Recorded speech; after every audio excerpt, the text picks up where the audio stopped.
అన్న అసలు మా ఫ్రెండ్ చిన్న ఉంది కదా, తనతో మాట్లాడడం ఈ మధ్య నాకు నచ్చట్లేదు. ప్రతి చిన్నదాన్ని కూడా ఓవర్ యాక్ట్ అవుతుంది, బాగా గొడవ పెట్టుకుంటుంది. కానీ అది నా చిన్నప్పటి నుంచి బెస్ట్ ఫ్రెండ్ కదరా. సడన్గా దాన్ని వదిలేయమంటే ఎట్లా వదిలేయగలుగుతారు?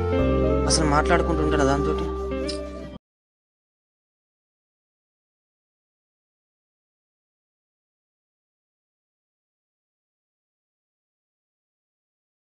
బాగానే ఉంది. సడన్ ఏమైంది? లేదురా, ముందు నుండి అసలు నేను చిన్నతో మాట్లాడడం దీనికి ఇష్టం లేదు. కానీ మెల్లిగా మమ్మల్ని ఇదే అర్థం చేసుకుంటుందని అనుకున్నాం. కానీ రోజు అది మాట్లాడే మాటలకి ఏమీ అర్థం కాదు అనిపించింది. అంతే. ఒకటి చెప్తా విను, మనం ప్రేమించే వాళ్ళు మనం చెప్పే మాటలు అర్థం చేసుకోకుండా మిస్అండర్స్టాండ్ చేసుకొని రివర్స్గా మనకి ఏమన్నా మాట అంటే ఆ బాధను భరించడం అంత ఈజీ కాదు. ఒక్క నిమిషం ఆగు.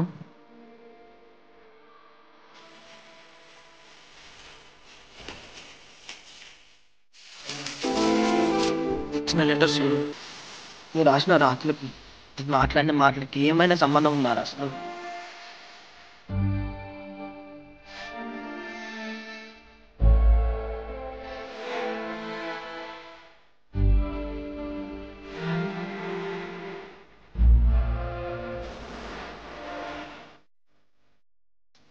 ఇచ్చిన ప్రాణం ఒక అమ్మాయి కోసం ఆలోచించడం, ఏడవడం, చచ్చిపోవడం ఏంద్రా? ఎంత ఫులిష్నెస్ కదా. ఎన్నెన్నో అనుకున్నా, ఏదో ఇద్దాం అనుకున్నా. దాని గురించి నేను ఏడవడం ఏంద్రా? ఇక దాని గురించి ఆలోచించాల అవసరం లేదు. నా టైం నేను వెయిట్ చేసుకోవాలనుకోవట్లేదు.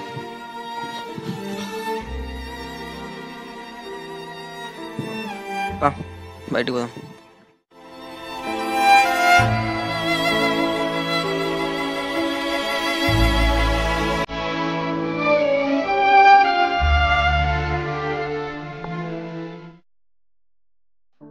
ఒక అమ్మాయి ప్రేమ పొందడం ఏ అబ్బాయికి అంత ఈజీ కాదు. అలాగే పొందిన అమ్మాయి ప్రేమను మర్చిపోవడం కూడా ఒక అబ్బాయికి అంత ఈజీ కాదు. మన అనుకున్న వాళ్ళని మనకిష్టం లేకుండా ఒకరి కోసం దూరం పెట్టి బతకడం ఏంటి అసలు? అసలు ప్రేమ అంటేనే నమ్మకం. అలాంటి పవిత్రమైన ప్రేమలో ఇలాంటి పనికిరాని కండిషన్స్ పెట్టి పొల్యూట్ చేయకండి ప్లీజ్. ఒక వ్యక్తికి 10 మందిని పరిచయం చేసే హక్కు మనకుంది, కానీ అదే వ్యక్తికి ఉన్న పరిచయాన్ని తెంపే హక్కు మనకు లేదు. Please do think in a positive way. ఒక అబ్బాయి ఒక అమ్మాయి మధ్య ఉన్న ఫ్రెండ్షిప్ని మిస్అండర్స్టాండ్ చేసుకొని ఆ బంధాన్ని బాధపెట్టి తెంపాలని చూడకండి. మరియు ఎలాంటి గొడవైనా దగ్గరుండి మీ ప్రాబ్లమ్ని సాల్వ్ చేసుకోండి తప్ప దూరం వెళ్ళి మీ ప్రాబ్లమ్ని క్రియేట్ చేసుకోవద్దు.